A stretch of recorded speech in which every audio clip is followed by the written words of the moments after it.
दोस्तों, जैसा कि सबको विदित है, हर किसी शुभ कार्य के अंदर तुलसी के पत्ते का विशेष महत्व है।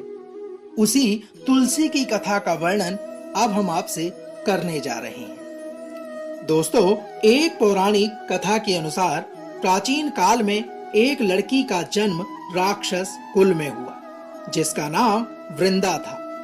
दैत्यराज कालनेमी जैसे राक्षस परिवार में पैदा होने के बाद भी वृंदा भगवान विष्णु की पूजा किया करती थी। जब वृंदा बड़ी हो गई तो उसका विवाह उसके पिता ने जालंधर नामक दैत्य से कर दिया।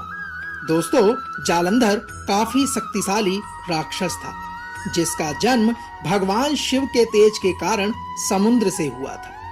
वृंदा से शादी करने के बाद जालंधर की शक्ति और पराक्रम बढ़ता चला गया और उसका एकमात्र कारण वृंदा की भक्ति थी। अब उसे किसी भी तरह से हराना मुश्किल था।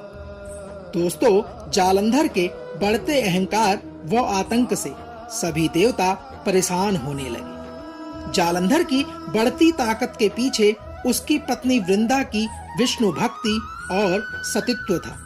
समय बीतते बीतते जालंधर अपनी शक्ति और अहंकार में चूर्ण होकर स्वर्ग की देवियों पर ही काबू पाने की कोशिश करने लगा। इसी दौरान एक बार उसने माता लक्ष्मी को पाने का प्रयास किया, परंतु समुद्र से जन्म लेने के कारण माता लक्ष्मी ने उसे अपना भाई स्वीकार कर लिया। किंतु उसकी नजर माता लक्ष्मी से हटकर मां पार्वती पे जा पड़ी। फिर मां पार्वती को प्राप्त करने के लिए जालंधर ने एक माया जाल का निर्माण किया।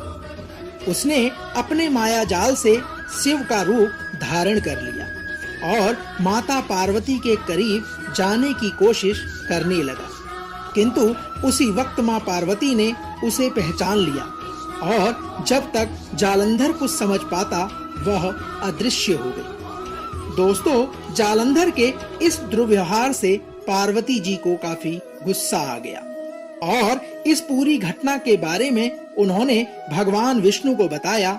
इधर जालंधर भगवान शिव से पार्वती जी को पाने के लिए कैलाश पर्वत पर युद्ध कर रहा था।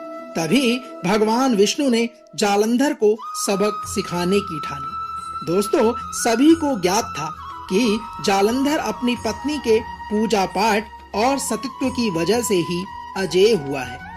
ऐसे में भगवान विष्णु ने जालंधर को हराने के लिए उसकी पत्नी का पतिव्रत धर्म भंग करने की मायावी चाल चली। भगवान विष्णु एक साधु का रूप धारण कर वृंदा से वन में मिलने जा पहुंचे।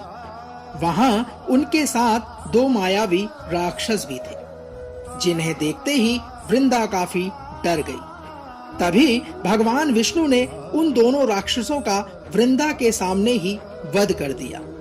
जब वृंदा ने यह देखा तो वह समझ गई कि यह कोई आम व्यक्ति नहीं है और उसी पल वृंदा ने साधु से अपने पति के बारे में पूछा। दोस्तों, साधु बने भगवान ने अपनी माया शक्ति से दो बंदर प्रकट किए और दोनों बंदरों के हाथों में जालंधर का सिर व धड़ था। अपने पति को इस प्रकार की अवस्था में देखते ही वृंदा बेहोश हो गई। कुछ समय बाद जब उसे होश आया तो वह साधु से अपने पति को दोबारा जिंदा करने की प्रार्थना करने लगी। वृंदा की विनती सुन उसके आंसू के सामने साधु ने अपनी माया से जालंधर के कटे हुए शरीर के हिस्सों को जोड़ दिया और स्वयं उस शरीर में समा गए। साथियों, वृंदा को जरा सा भी एहसास नहीं था कि भगवान विष्णु उनके साथ ऐसा छल कर रहे हैं। जालंधर का रूप धारण किए विष्णु भगवान जी को वृंदा अपना पति समझकर रहने लगी और वृंदा के ऐसे करने से उसका सतीत्व भंग हो गया, जिसके बाद जालंधर कैलाश पर्वत में युद्ध हार गया। जब वृंदा को यह सच पता चला तो उसने गुस्से में भगवान विष्णु को पत्थर बनने का श्राप दे दिया। इस घटना के बाद वृंदा स्वयं सती हो गई। जिस स्थान पर वृंदा भस्म हुई वहां तुलसी का पौधा प्रकट हो गया। दोस्तों, यहीं से शुरुआत होती है वृंदा के तुलसी रूप के अवतरण की। विष्णु भगवान वृंदा की पति भक्ति से प्रसन्न हुए और उन्होंने कहा, हे वृंदा, तुम्हारी पति भक्ति देखने के बाद तुम मुझे प्रिय लगने लगी हो। अब सदैव तुम मेरे साथ तुलसी के रूप में रहोगी।